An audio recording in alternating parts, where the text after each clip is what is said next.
Hello friends, welcome to erodeammachisamayal. இது நம்ம வீட்டு சமையல். இன்னைக்கு நம்ம பார்க்க போறது இட்லி தோசைக்கெல்லாம் சூப்பர் காம்பினேஷன் பாத்தீங்கன்னா தக்காளி பஜ்ஜி பெஸ்ட் காம்பினேஷன். அந்த தக்காளி பஜ்ஜி எப்படி செய்யலாம்னு பாப்போம். நம்மளோட சேனலை சப்ஸ்கிரைப் பண்ணாதவங்க சப்ஸ்கிரைப் பண்ணிக்கங்க. சமையல் குறிப்புகள்லாம் உடனே உங்களுக்கு வேணும்னு நினைச்சீங்கன்னா பக்கத்துல இருக்க பெல் பட்டனை அழுத்தி வச்சுக்கோங்க. நான் இந்த கிரேவி நான் உங்களுக்கு குக்கர்லயே இன்னைக்கு செஞ்சு காட்டுறேன். இப்போ இந்த கிரேவி செய்யறதுக்கு தேவையான அளவுக்கு எண்ணெய் ஊத்திக்கலாம். ரெண்டு பட்டை போட்டுக்கலாம். ஒரு 1/4 ஸ்பூன் அளவுக்கு கடுகு போட்டுக்கலாம்.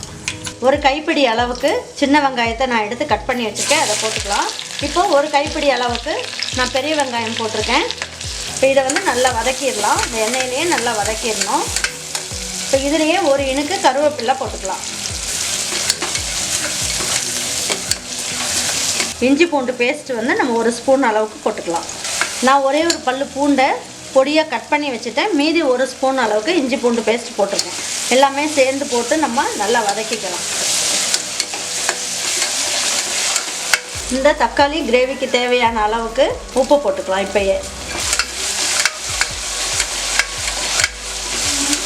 1/4 ஸ்பூன் அளவுக்கு ஜீரக பொடி இருந்தது, 1/4 ஸ்பூன் அளவுக்கு சோம்பு பொடியும் இருக்குது, அதையும் போட்டிருக்கேன். ஒரு 3 ஸ்பூன் அளவுக்கு நான் பொட்டுக்கல்லை எடுத்திருக்கேன்.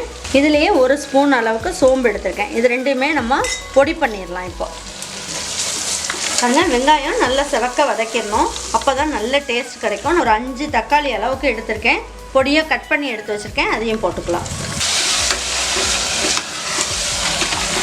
பாருங்கள், தக்காளி வெட்டி வைக்கும் போது அதில் தண்ணி வரும் இல்லைங்களா, அந்த தண்ணியை தனியாக எடுத்து வச்சுருக்கேன். இந்த தக்காளி நல்லா வதக்குனதுக்கப்புறம் கொஞ்சம் பாதி அளவுக்கு வதக்குனதுக்கப்புறம் நம்ம இந்த தண்ணியை நம்ம சேர்த்துக்கலாம். அதாவது தக்காளியில் உள்ள எசன்ஸ் தான் இது.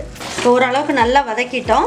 இப்போ நம்ம என்ன பண்ணலாம், அதாவது உங்களுக்கு தண்ணி நிறைய இந்த தக்காளியிலேருந்து நிறைய வந்ததுன்னா இந்த மாதிரி தக்காளியை நல்லா வதக்கிட்டு அதுக்கப்புறம் இந்த தண்ணியை சேர்த்துக்குங்க. அப்படி இல்லைன்னா என்ன ஆகும் அப்படின்னு பார்த்தீங்கன்னா தக்காளி ஒழுங்காக வதக்க முடியாது. அதுக்காக நான் அந்த மாதிரி சொன்னேன். இப்போ பாருங்கள், இப்போ கொஞ்சம் நேரம் நல்லா வதக்கிடலாம். கொத்தமல்லி இலையும் கொஞ்சம் போட்டுடலாம். ஒன்றா சேர்ந்து நல்லா வதக்கிட்டு இருக்கட்டும். இப்போ நம்ம என்ன பண்ணுவோம், ரெட் சில்லி பவுடர் இது 1/2 ஸ்பூன் அளவுக்கு போட்டுக்குங்க. இப்போ 1 ஸ்பூன் அளவுக்கு மல்லித்தூள் போட்டுக்குங்க. தக்காளி வெங்காயம் இதெல்லாமே நல்லா வதங்கியாச்சு. தூள் பண்ணி வச்சுருக்கோம் இல்லைங்களா, சோம்பு பொட்டுக்கல்லை இதை போட்டு பொடி பண்ணி வச்சுருக்கோம். அந்த பொடியை ஒரு 3 ஸ்பூன் அளவுக்கு போட்டுக்கலாம். இந்த பொடி நீங்கள் வேஸ்ட் ஆகும்னு நினைக்க வேண்டாம். நீங்கள் எப்போ குருமா வச்சிங்கனாலும் வெஜிடபிள் குருமாவோ எது வைக்கிற மாதிரி இருந்தாலும் தேங்காய் போடாத டைமில் இந்த பொடியை நீங்கள் போட்டு நீங்கள் செஞ்சுக்கலாம். இப்போ என்ன பண்ணலாம், நமக்கு தேவையான அளவுக்கு தண்ணி ஊற்றிக்கலாம். இப்போ இந்த ஸ்டேஜில் உங்களுக்கு உப்பெல்லாம் வேணுமான்னு பார்த்துக்கிட்டு நீங்கள் சேர்த்துக்குங்க. மல்லி இலையை கொஞ்சம் தூவி விட்டுடலாம். நம்ம இன்றைக்கி குக்கர்லேயே வைக்கிறோம் அப்படிங்கிறதுனால பாருங்கள், இது ஒரு 2 விசில் மட்டும் வைங்க. வச்சுட்டு 1 நிமிஷம் ஸ்லோ பண்ணி ஆஃப் பண்ணிடுங்க. எண்ணெயெல்லாம் கசிஞ்சு சூப்பரான தக்காளி பஜ்ஜி உங்களுக்கு ரெடி ஆயிரும். தக்காளி பஜ்ஜி ரெடி ஆகிடுச்சான்னு பார்ப்போம். பாருங்கள், சூப்பராக ரெடி ஆகிடுச்சு.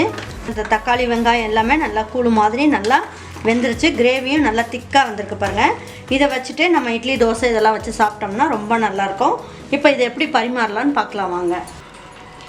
இப்போ நம்ம இதை ஒரு பாத்திரத்துக்கு மாற்றிட்டு நம்ம இதை ஒரு தோசையெல்லாம் வச்சு நம்ம எல்லாருக்குமே பரிமாறிடலாம் வாங்க. இந்த மாதிரி நல்லா மொறுமொறுன்னு ஒரு தோசையை சுட்டு வச்சுக்கிட்டு இந்த மாதிரி நல்லா தக்காளி பஜ்ஜி கொஞ்சம் ஊற்றிக்கலாம். ஊற்றிக்கிட்டு நம்ம சாப்பிடும் போது ரொம்ப நல்லாயிருக்கும். கொஞ்சமாக நல்ல ஃப்ரெஷ்ஷான கொத்தமல்லியும் கருவேப்பிள்ளையும் நல்லா பொடியாக நறுக்கிட்டு இந்த மாதிரி நீங்கள் போட்டுட்டு நீங்கள் பரிமாறினீங்கன்னா நல்ல மணமாக இருக்கும், ரொம்ப நல்லாயிருக்கும் டேஸ்ட்டு.